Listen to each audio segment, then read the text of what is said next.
He is the person who created the first infographics in the world. It was you who gave the suggestion of ICICI. Yes, the name. I presented to them a deck of around 200 slides. The name and the colors will become a history. Most of my branding projects were not branding projects. I really believe I am Gen Z also. But again, I see a branding problem here. They can solve the real problems in the society. I think the design schools themselves do not understand design, meaning of design. I am proud of the fact that there are more girl designers today in every institute in India. You become a professional outside, you are alone. If a designer is sitting quietly, there's a problem.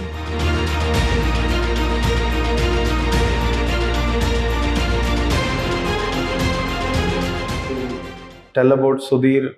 He is my very super senior at NID, 1983-89 batch. One story which really made me think that why Sudhir is Sudhir. So he was interning at Hindu, right, in Chennai. Yeah, that story. Yes. And I think it is in 90s, 80s, 88, 89. 88. So that was the first time Macintosh product was launched, and on the same day there was a flight crash in Bangalore.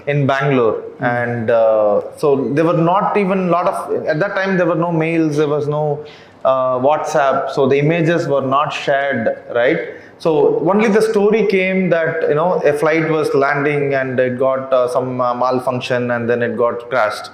So he just sketched few doodles of how the flight was there and what time, and then it got crashed and all that. And there was no printer at that time. So he had to take a picture with the real camera, and then the newspaper team developed it, and the news got published the next day. Officially, guys, that was the first infographic of the world. And no one at that time knew how to use a laptop or a PC to create visual graphics, and here we have Sudhir for you. One of my first projects from ICICI Bank. My project was not even to design branding for them. My project was to design a retail bank interior. And I realized what a huge opportunity it was to be able to design the branding. And nobody in the company was thinking of the branding. I'm talking about 1996, 95. There wasn't a project called branding. But I realized that if I land up giving it a new name, the bank was not called ICICI, it was called Industrial Development and Investment Corporation of India. Very funny name. And I was told that we have to design a bank and we'll be there at every street corner. But back then there was no bank format like that, right? No. There was no retail. There were only government banks. So this became the first quasi... so it used to look like post office. It was not there. The bank was not there. This is, I'm talking about when the bank was being planned. And I realized that they were not thinking of how would people call it, because it will be very difficult for them to call that such a name. So we went back saying, can we call it ICICI Bank? And they're like, such a short name. But then we realized that everybody liked that name. Then we said, can we give it culturally? So it was you who gave the suggestion of ICICI. Yes, the name. And the colors, that burgundy to orange color instead of, Mr. Kamath wanted blue colors because he was with the Citibank in Malaysia. And Citibank has such a beautiful identity. And he said, I want the same thing for this bank because this bank will be very good. So I realized what he liked was that gradation which was printed. So before that, every hoarding, every fascia was hand painted. Hoardings were hand painted. There were no, this printing thing was not there. So the first time I went to Israel to actually get one fascia done for ICICI so that I can show that it will be very Indian. Burgundy to orange is very Indian, right? Very Indian colors, but it will be as high-tech as Citibank. So when they saw that, they said, oh wow, it looks very high-tech and very Indian, right? So the idea was not to do the branding at all. The project was to do the interior. But I realized at that moment that what they were missing. And I used to tell them that this, I know the project paid us quite well. The name and the colors will become a history. It's a big shocker for me, ICICI Bank branding was actually not a branding project at all. it was something else, and So you most converted it. most of my branding projects were not branding projects. But I know the effect branding has. And I realized that anyone who's going to look for a branding project and say, we're looking to do branding for this, they're not actually looking for branding. They don't know what branding is, right? Most of the time when people are looking at designers to help in their business, you'll end up doing branding. Because branding is an important part of your business. And that's when it becomes extremely successful. About the students, like I've been seeing students, and we are sitting in a room full of Gen Zs here. So, and there is a lot of people talk about Gen Zs are they are lethargic and they are not focusing and they have a lot of issues and all that. But again, I see a branding problem here. And what do you think about that? How? So I feel somehow I know this a lot. Gen Z, millennials, these are tags which we put to a certain. We are stereotyping people or students or children, which I think is wrong. As human beings, we cannot be stereotyped. So I'm 100% sure that this lady cannot be like that lady. They are different. But I want to put both of them in the same basket. Both are Gen Z. So Gen Z is a term of convenience. It's not really, I don't think it actually means something. What it means is the context we have today. And what is that context? Context is technology, right? We have mobile phones, we have Instagram, we have communication, we have over information, we are stimulated, we are overtly stimulated visually. You look around movies, you look at music, you look at hoardings, you look at roads, you look at buildings. Everything is so overwhelming, right? And think how in that context would somebody react to that stimulus. And I think these children are doing the best possible response to that time. Why? Because I really believe I'm Gen Z also. My problem is that because I fit into that context. We are trying to adjust to other people around us, and the eating habits, food is changing. Then people are coming from different cultures. We are trying to adjust to cultures. Then the technology comes and everything goes upside down and we're trying to adjust to technology. I think that's what Gen Zs are doing. And they're doing it very well. I think the amount of pressure which is there on a young person today was never there in the past. True. Right? The pressure or the amount of information is like hitting a wall at a speed which is like crazy, right?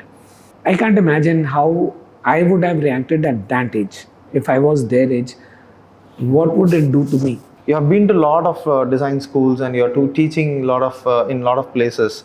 So, what one thing do you think that design colleges are missing? Like, what is that one thing which is needed for this generation, but we are not able to give them? So, I feel, this is my view. I feel there are many different reasons why people join a design school, or why parents force you to join a design school. Most of the parents, they say that they want their kid into something else, but not design. But they are so adamant, and they were not arrogantly adamant, but passionately adamant in saying that I want to do this. Actually, the reality is they don't even know what this is, but still they want to do this. I'm coming to that. So when I did design, there was nothing called design. Nobody knew what design is.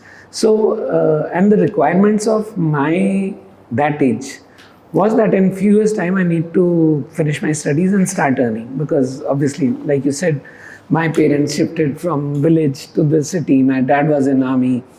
They would get old, and like a boy, you have to take up the responsibility of the home. Those are family responsibilities, social responsibilities. And the way those responsibilities were being done well at that time was that you become a doctor or you become an engineer. True. So you get respect as well as money, both. So parents always want their children to get respect and money both. So there was a very strong opposition to, we don't know if you'll get a job. Luckily it worked in my case. I made money, I started earning money. I wonder what happens to students today. because that sense of responsibility is gone. They have to do something else. So what is that something else? That something else can be many things. You could do something for your community. So you could build something which people have not built before for your community.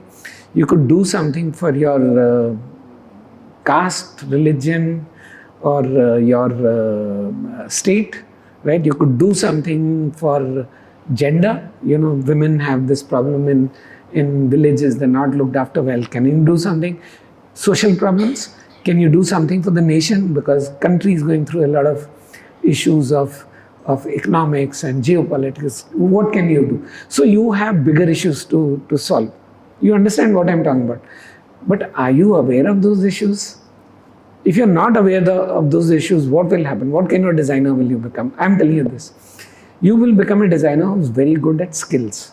Skilled designers are designers who are very good at drawing and presenting and rendering and beautiful output and editing, and all that is very, very well done. But what does it do by doing that? They don't know. They're not really thinking designer, but they are doing designers. That the thinking designer will be like, women in my area are having a problem of going and getting water from somewhere. So can I make a poster campaign which I'll go and paste in the city municipal corporation and get the water to my this thing. So he's a thinking designer. To him, it doesn't matter what is the quality of the poster. Message has to go across. Mayor, councillor, collector should see my message. So I'll write it on a paper and stick it to the window of the car of my collector. It's a communication process. See what he's done. He will get the water to that community. So he's done something. Or he will collaborate with this skilled designer and they will do an exhibition of water scarcity in our community and invite the collector there. So you're thinking, I'm talking about solutions at different levels. Okay, what level of designer you become actually depends a lot on the understanding of the context you have. Context is what is happening today. I'm telling you, do this as an exercise. For 10 days, listen to the news for 10 minutes in the morning. Close your eyes, listen to the news. In 10 days' time, when you start doing a project, you will automatically start thinking of some solutions to the problems which you will find. Right? So I find that today's generation, these designers, have opportunities to actually solve problems we didn't even think we had. We had family problems. We were solving our own problems. They can solve the real problems in the society, right? Going ahead, only this will become more and more. And that's a sign of a developed society, really. I used to see this in New York, I used to see this in Europe and UK. You go to RCA and you see students working on a public furniture at the airport and say, wow, they have an airport and they have a problem of public furniture at airport and they're trying to solve that problem. We didn't have the airport, we didn't have public furniture at the airport. No problem, no solution. Problem, solution. But don't you think I was in Germany for some time and looking at the designers solving problems there, I always felt, I don't know, maybe we are not in that space, so I would not know. But then I always felt that they are solving problems which are not contextually relevant. They always think very futuristic because every basic things are covered. Whatever you see around you, outside you, in the country, everything is so good, so well designed. Everything, all the problems are solved. And when you have no problems left to solve, you completely become contextually irrelevant. Because in India, if you see, we have so many problems to solve. So we can, as you said, 10 days, given the time, 10 days, they look at the news, definitely they will come up with relevant problems. But over a period of time, in the next 10 years, why I'm asking this question is, we are looking at this in the 10-year horizon. So over the next 10 years, let's imagine an idealistic world where we solve all the problems. And what will designers and this generation will do? Yes, very good question. Now look at this, that we have a creative mindset. As students, as designers, what we do is we give the creative mindset to young people, saying you should be able to think about a problem. When you think about a problem, you think of a solution in the future. When you think of a solution, you think of the context, what's happening around today. But then you need tools to convey that solution. Those tools are the skills which you learn, right? Those skills are same which you need for art. Skills are same. Drawing, rendering, same things you need for art. So there's a very big conflict between am I an artist or am I a designer, right? But I'm solving a problem, I'm a designer, I might use the tools of art. When I'm not solving a problem, I'm just expressing myself, I'm an artist. So I think all designers are inherently artists. They have to be. If they're not artists, they're not solving problems. Now just keep this thought with you. Now think that there is no problem to be solved. All problems are solved. What will I do? I'll become an artist. What do artists do? They invent problems. Hypothetical projects. You know, in future, 50 years, 100 years later, this is what will happen. Exactly what was happening in Germany, not now. This is what was the scenario 10 years back. Right? So the Western culture has gone through creating solutions for living in such a nice way that those all solutions are done. They have a toaster, they have a car, they have a refrigerator, they have a solar panel, they have everything, all problems are solved. So designers are now more or less useless. Right? They don't have new problems to solve. So more and more designers are becoming artists there. We are not in the same situation. We are 140 crore people. We 1.4 billion, right? Yeah. And I know it will take another 100 years to solve all the problems. And no money. All our money, we keep hearing that we are, doing GDP rich and all this, with 10% people on the top. Most of us are poor. We have no money and we have a very large population. I think we have problems to solve for next 1,000 years.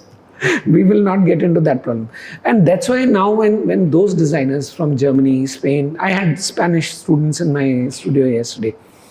When they land up in India, they find this a gold mine of work for designers because there's so much that needs to be done.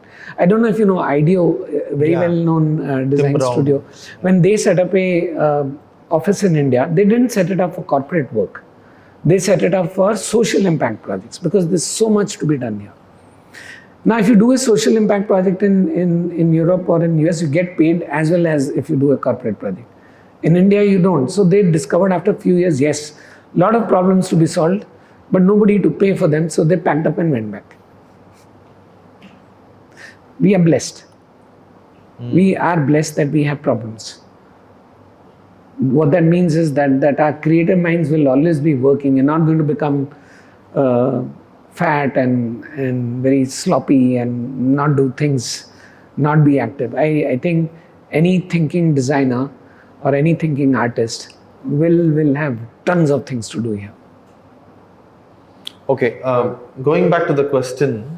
So what is that one thing that design schools miss out in equipping the students? I think the design schools themselves do not understand design, meaning of design. That meaning of design is to solve problems for the society or for the industry. You cannot solve problems for society or industry unless there are enough inputs to young people saying this is your society and this is your industry. What that means is the emphasis which we have on skills. We think skill sikha diya, designer bana diya, is wrong. It is needed. Skills are tools. And that's why now people are very worried with the AI. Why? Because AI, you don't need to learn tools. It is a tool by itself. You just tell AI do this, it'll do it. Right? True. It won't solve your problem. But the skill part is completely gone now. Yes. So skill part went, I think, in about 1998 when the computers came in for the first time. People got very scared. Oh, skills are gone now. Earlier, we used to hand draw typography. We used to cut the galleys from the photo paper and paste it in newspapers and magazines, take pictures, and that's how layouts were done. You have seen that transition, We've right? seen that transition. Okay, so looking at that transition and now AI, what are the similarities and what are the same? That anyone who was depending a lot on skills will get wiped out, finished, because skills are not needed, and they'll be scared. But anyone who's actually solving problems will be thrilled because he has a tool which can help him solve the problems, right? So the thing which the design schools miss out They don't teach thinking well enough. They don't teach them how to set what you're doing in the context of the society or in the industry. Two very clear things. I have always felt that there has to be 40% business training, business learning into the school. If you're not doing that, you're creating artists, you're not creating designers. I'm proud of the fact that there are more girl designers today in every institute in India, not just here. So for me, I feel design schools have to drill in students' head just the way you're doing with skills of design, tools of design, also business, and also social structure, society. These are the things you need to break. Because unless we are aware of them, how will we solve these problems? True. I feel in any other profession, if you're sitting quietly, it's perfectly all right. But if a designer is sitting quietly, there's a problem. The moment you become a professional outside, you are alone. There's nobody you can talk to saying, I'm facing this issue or I am listening to this. Whom will I share? You'll share with 3 of your batchmates who are sitting with you right now. But those 3 guys will also be doing 3 other things and not in the same context. Right? This is the confidence we have to give them, that start doing it now. And any community, any group of students which starts becoming extra interactive at this age, for life you're set. You will not take any useless things in your life. You will always go and stand up and speak. So, any questions? Yeah, good. I think a few years ago, I remember like staring at the ICICI logo and thinking, why was the colors chosen for this? So when I see the person who actually chose the colors, I really want to know what the thought behind each color was. Okay, I'll tell you. So I told you the client's brief was make it like Citibank. And I don't know if you are aware that Citibank has a gradation. It is light blue to dark blue. Because the designer who did that, her name is Paula Scher. Paula Scher lives in New York. And in New York City line, New York is a city which never sleeps. There's a lot of light. The buildings are lit. So if you look at the sky is light blue because it's all lit. And then it becomes deep blue. American sky is very blue, not like our sky, which is black, right? So she took that piece and the city never sleeps. That was the line which came and she did that. And that was the first fascia in the world which was printed on a flex by a company called 3M. 3M was the only company which could do a gravure printing onto a piece of cloth, plastic cloth, which later became flex. And you could print it in one place and send it to all over the world and fascia will look same. And they realized that if you light it up from the back in the night, it is fascinating because nothing around you was lit that time. I told you the hoardings were hand painted that time. Every hoarding was hand painted, by the way. You would find every hoarding here, somebody will put scaffolding, paint it for a week and then they'll open and say, oh, okay, they're selling butter. Something like this. So when I got that brief, I understood 2 components to their liking that fascia. One was the technology part. Because it was that gradation, gradation is surreal. It doesn't exist in real life, right? It had to be technological. So I realized that I need to do a technical solution. Then I presented to them a deck of around 200 slides. When I say them, to the board members, to the board directors of ICICI, colors of India. Blue is not our color.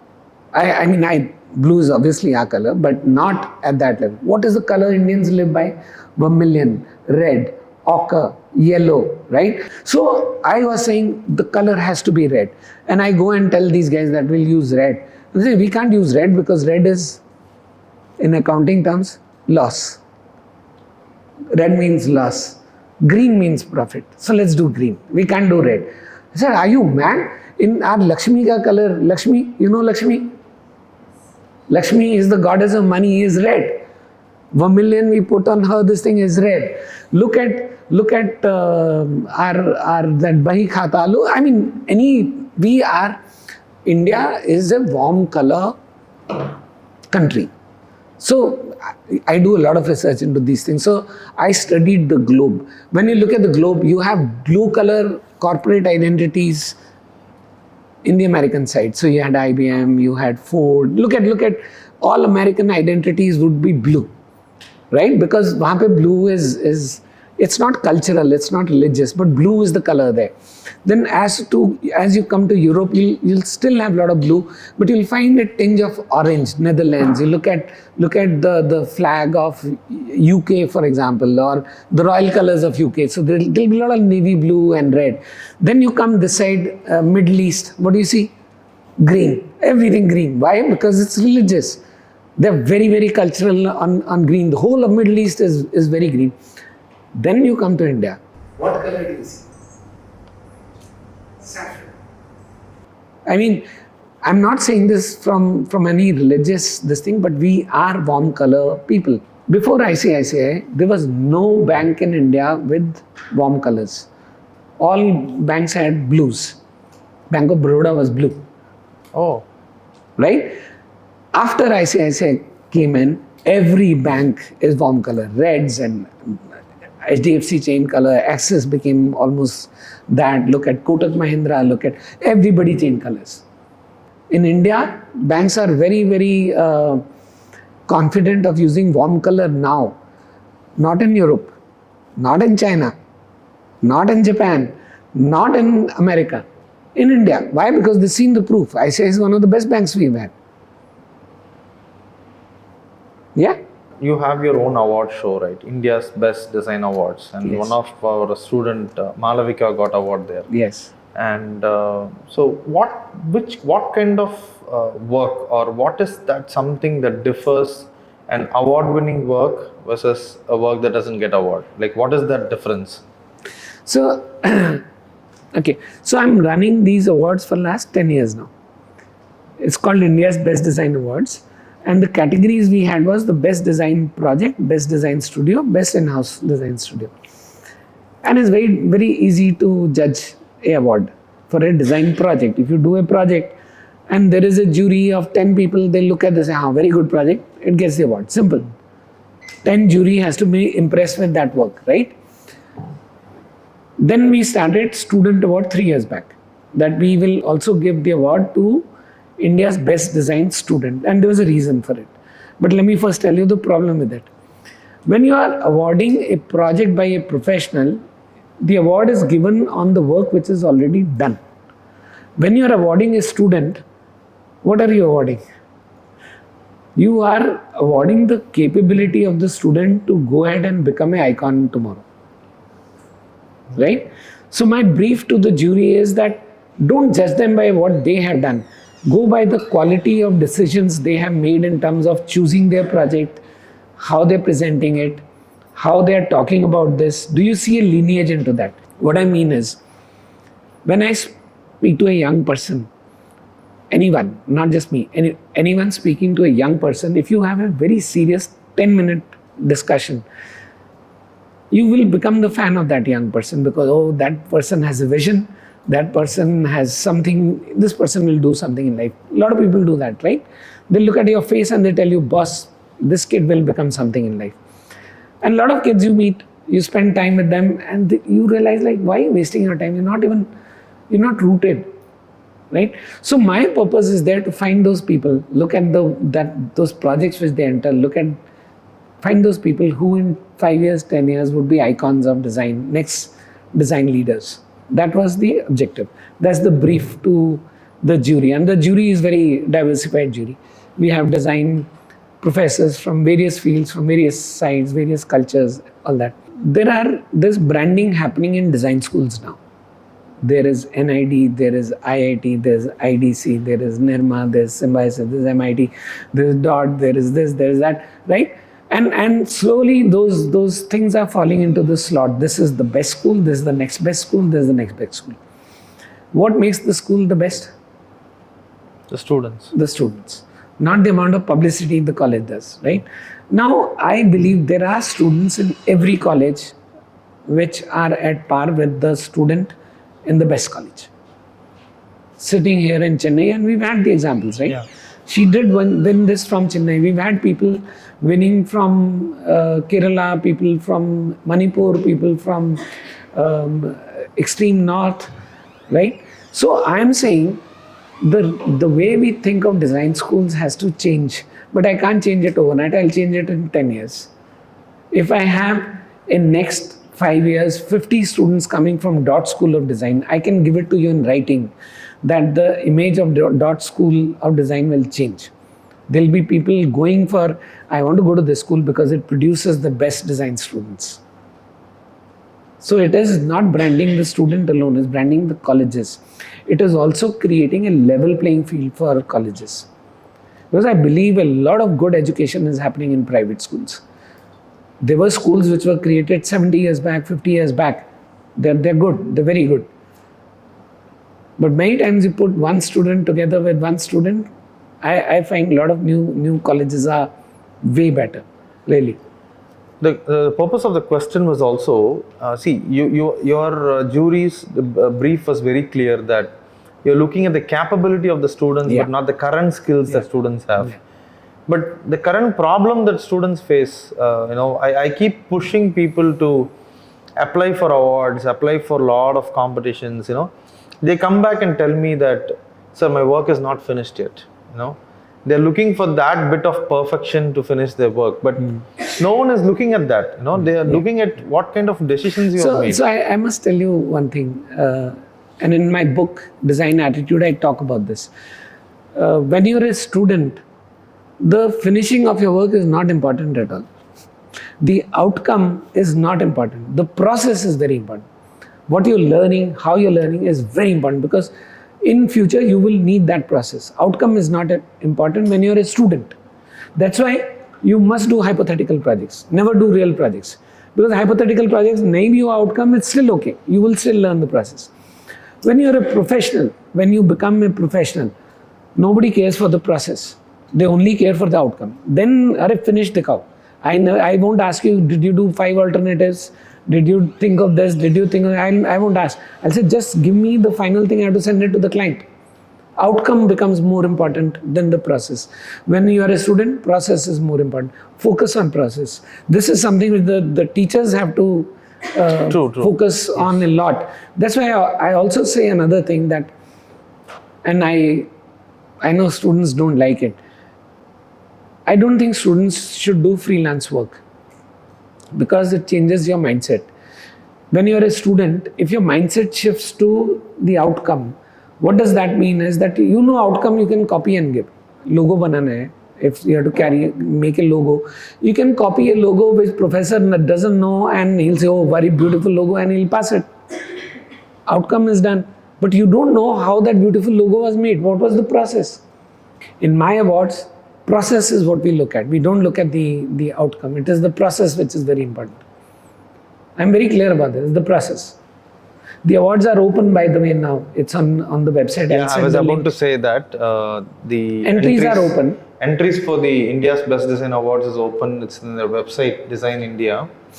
Please do go and just attempt it. Just put. I think first go to the website and see what other students have won in the past. Their work is there on the website. You'll see last 3-4 years work. You'll see other work. So see that. See if you feel like there's a payment to it. It's not free. Yeah. So that's another thing. A lot of students come back. We are a student. So fine, you're a student. You still have to pay for the coffee, right? If you go to Starbucks. So it is the same thing. You still have to pay for it. Any questions, guys? I recently went to a furniture shop kind of, and I saw a sink that was designed in a very organic shape kind of way. So I wanted to know the thought behind that design. When I went and asked the shopkeeper, they said it's just for aesthetics. They had no idea that there was actually a reason behind it. So what do you think about design being just aesthetics in this world? Like the stereotype that is just for aesthetics. So the largest purpose of design is aesthetic. Let's not deny that.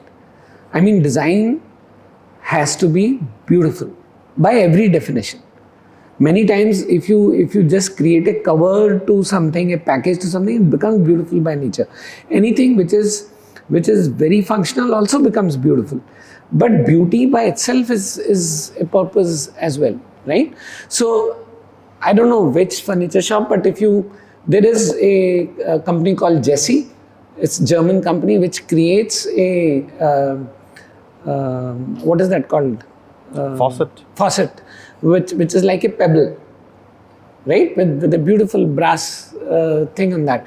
And they actually, it's been designed like that. They take a piece of stone and they actually remove the material and it's polished and it's very nicely done. And finally, it is a piece of art, right? Look at the automobiles, cars, piece of art. Look at the clothes we wear. Would you think I would want to wear a jacket which doesn't look good on me? No, I will wear a jacket. I mean, you may not like it, but I like it. At least it needs to be good for me. Would we do a hairstyle which is not good for us? Nothing in our life is unaesthetic. We are aesthetic beings. We like to be around people who are beautiful. But that beautiful definition is mine, right? My friend is beautiful. Somebody else might say, "Arey, itna ugly friend ke saath ghumta hai." So it's our sense of aesthetics. Aesthetics is the largest purpose of design. Don't deny it, right? But there is function. You can't deny function. So sometimes something becomes bigger, sometimes something else becomes bigger.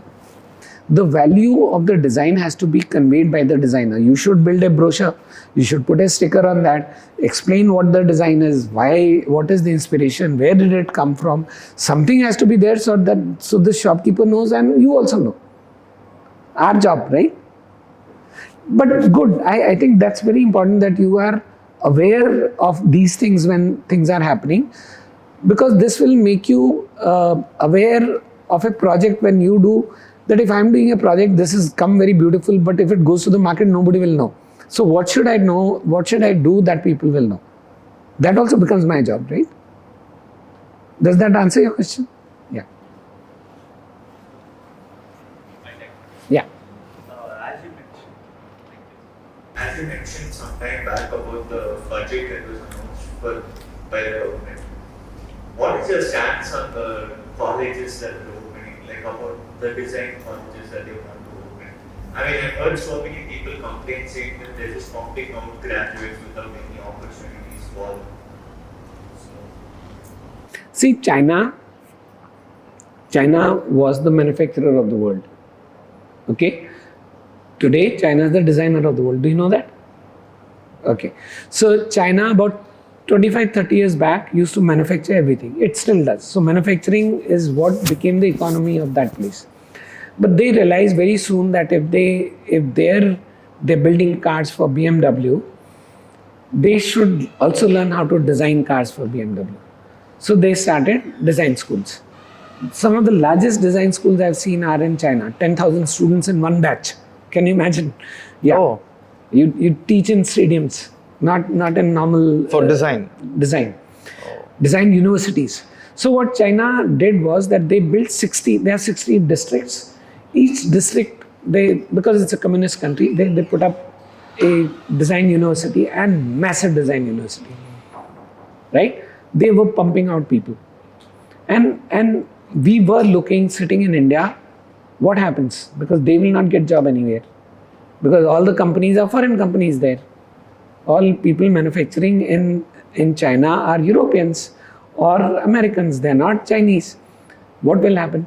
These Chinese started going back to Italy, to Germany, to US. Today, the constitution of a design office, you should see a normal design office in anywhere in Europe, there will be at least 40-50% Chinese in that. Why? Because their skills are fabulous. I go to a place called Yantai. I'm on the board of WIDC, which is World Industrial Design Conference. It's council for many years, since 2016. In Yantai, when I leave from the hotel, the driver is an industrial designer. What? The industrial designer. The driver? Driver. The guy who's the cab driver. And he asked me, where you come from? So I said, oh, what do you do? I'm a designer. Oh, I'm a designer too. So like, what? So yeah, I did industrial design 4 years back, but then I decided I didn't want to do that and there's more money in being in this. Fine. Then I go there, the MC, there's a girl, MC ko kya bolte? The translator, you mean? No, the one who conducts the program on the stage. MC, yeah. MC. So this girl is an actress, like Bollywood. So she's like a film actress, and we landed up talking about Bollywood, China movies, this on the side. I say, And she said, I'm a textile designer. I said, wow. Can you imagine? I believe designers are sensitive people. We are not normal people. We are not normal. I'll tell you why we are not normal. We are observing things. I'm talking to you, but I'm looking at the brand you're wearing, what's your collar like, what your hand is like, what's in your arm, tera shoes kaisa hai. We are people who observe. We may not talk about it, right? And that observation is a power which is given to us. It's a superpower. Everybody doesn't have that. Designers have that. And I believe this, I was told by Ashok Chatterjee many years back. If you are a designer and then you go and open a shop, you'll be a better shopkeeper than your neighbors. If you open a hospital, you'll open a better hospital than anybody else. If you become a cab driver, you'll become a better cab driver than anybody else. What happens? Society improves. Creative education is definitely a better education. Becoming a designer, you don't have to work in a design office. Why should somebody give you a job? Go make job for yourself, no? Why can't you set up an industry? Why can't you start making something and selling it? Right? Designer, when we learn, it is not that somebody has to give me, I'm not learning to get a job. That's a very big problem we have. I think whatever the minister, finance minister announced is too less. One NID, what will it make a difference? 20 more students coming out in the market, 50 more students, not going to make a difference. Right?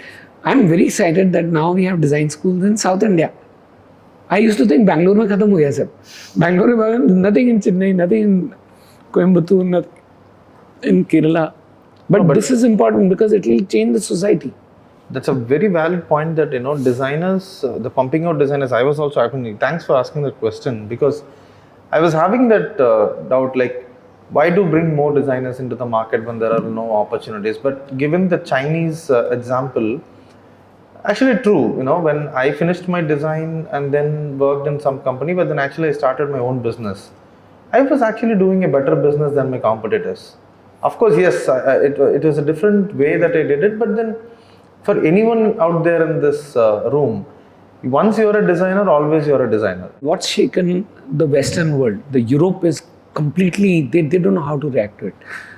Where are the best cars coming from? Best designed cars are coming from China today. No, last 2 days back, I think 1 week back, China has ruled out a new policy that the flush door handles are banned. Those are policies. But I'm saying just see that the Italians were the best designers, product designers in the world. The Germans were the best manufacturers in the world. And the combination of Italians and Germans used to make the best cars in the world. BMWs and all that, right? Mercedes, BMW, Audi, all German-Italian collaborations, right? Look at the new cars which are coming up from China now, BYD. Look at the C-Line. I don't know if you've seen the C-Line. I want to buy one. If India has to compete with economies, we have to compete on design as well. There's no two ways about this. If the manufacturing grows, design requirement will have to grow. But we'll have to get out of this mindset of looking for a job. Job nahi milega. Nobody's going to put a job in a plate and give it to you. Go make a job for yourself. What do you think about people becoming designers and then leaving their countries to go abroad?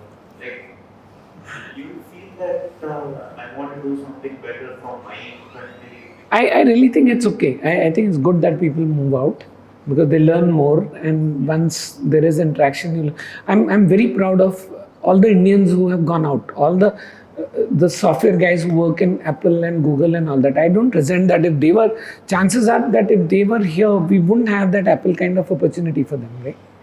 Same thing with designers. So actually it's all right. I also, I think about this a lot. We get limited by our own boundaries also. I mean, I am from Chennai. If I say I am from Chennai, who defined Chennai is going to be this much? I can be in Bangalore and I can be from Chennai, right? Or then I say I am from Tamil Nadu. Tamil Nadu is my state. Somebody else decided the outlines of Tamil Nadu. I didn't decide it, right? India. Who decided this is India and that is not India? Those are all human created borders, right? I think forget that. Designers, we have to go beyond these borders. in our mind, you should be borderless. Get the best work, do the best possible work to your capability you can do. Many people go abroad because you earn better. I mean, simple. You earn in dollars. To students, I normally say that you have to integrate in 3 different levels. One is local level. Local is the society you live in, the house you live in, the college you are in. Do something there. Create a movement, cleanliness chalu karo, water conservation chalu karo, just security chalu karo, something. You have to do something for your neighbors, important. Then do something at national level. Delhi mein some conference is happening, go attend that conference. Something is happening at in Varanasi, go and check something in Calcutta. Get involved in an activity which is a national level activity but outside your community. And third is international level. Something happening in Dubai, something happening in Singapore, don't miss it. If you can afford it, go, become a part of it. No, coincidentally, that's how we plan detours at DOT. We have the local detour which is within Chennai or within Tamil Nadu, and we have interstate detours where they go to Mumbai, Bangalore, other states. And there is a global detour where we take them to foreign countries for any conference or a workshop. And yeah, the same idea to get that spectrum of understanding, For every 100 kilometers in India, the language changes, the food changes, and everything so diverse that every 100 kilometers it changes. And then 100,000, 10,000. So that's the kilometer of exposure that a student should get. Yeah. So yeah, if you have questions, please. What are the common mistakes the startups made in India? Common mistakes startups make. Design mistake or otherwise? Design mistakes. I think design-wise startups are doing very well. They're not making mistakes. They make business mistake. So the founders, and I think it's a very known fact that a lot of founders are not creating startups to solve any problem. They're creating startups to get funding and then exit. Another one is, what are the main element, the important element in branding? So one of the main elements is the color. Color is definitely the one thing which will stick to your mind. And second is the style. Is that style cultural or non-cultural? No, if it is cultural, then you will remember this. So, for example, I am working on a project on snacks, food snacks from South India. Okay, we are creating a brand right now, which should be in the market by the year end, something. And we're studying a lot of visual culture in Tamil Nadu, Kerala, and we are seeing the nuances of that. Very, very vibrant culture. Extremely vibrant culture. So if you use those vibrant colors, color combinations, font combinations, even if you do something North Indian, it will look like South Indian.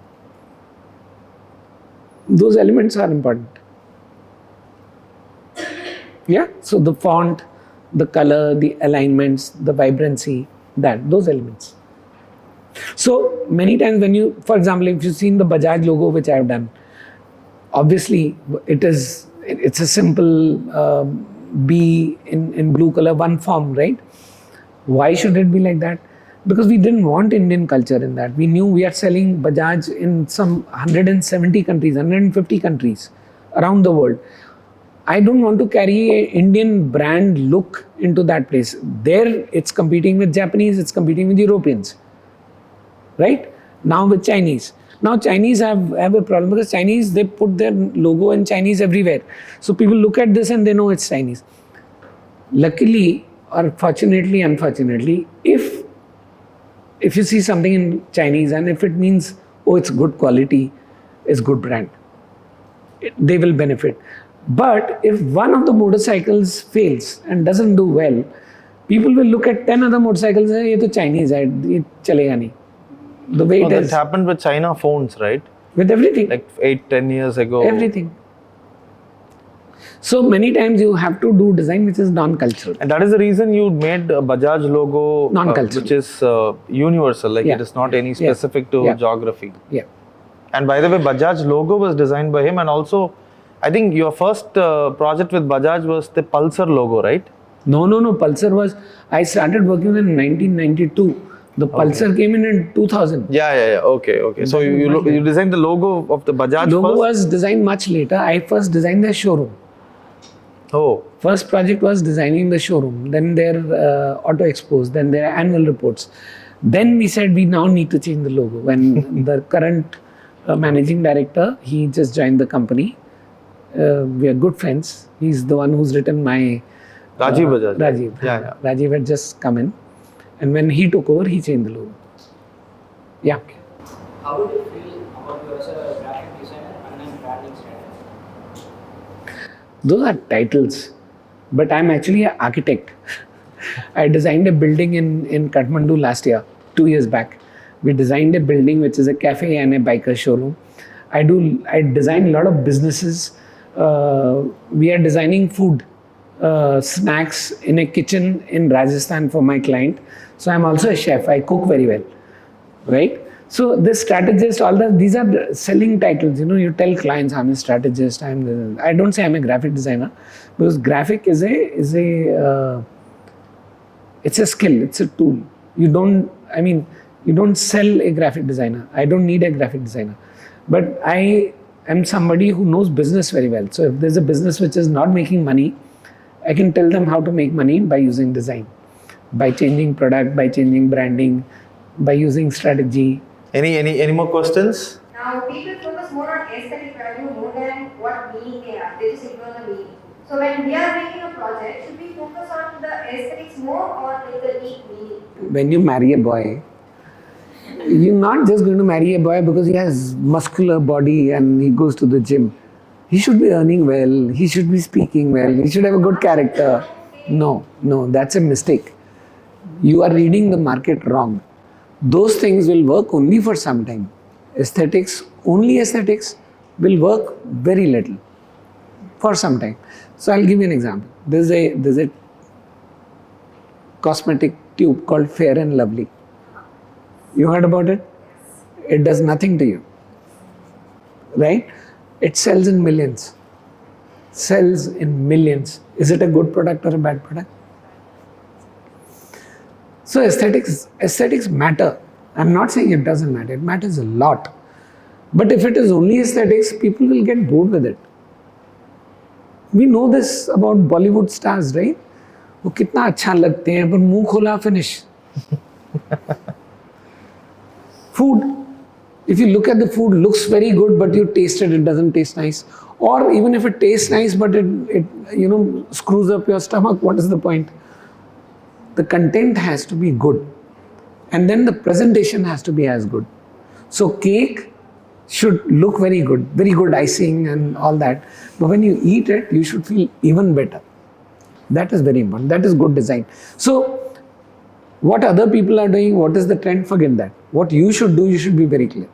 That you will do design which is extremely good looking. Absolutely. Why should it not be good looking? But it is also very meaningful. Yeah? Okay, so let's wrap this session. Thank you. Cool. Thank you.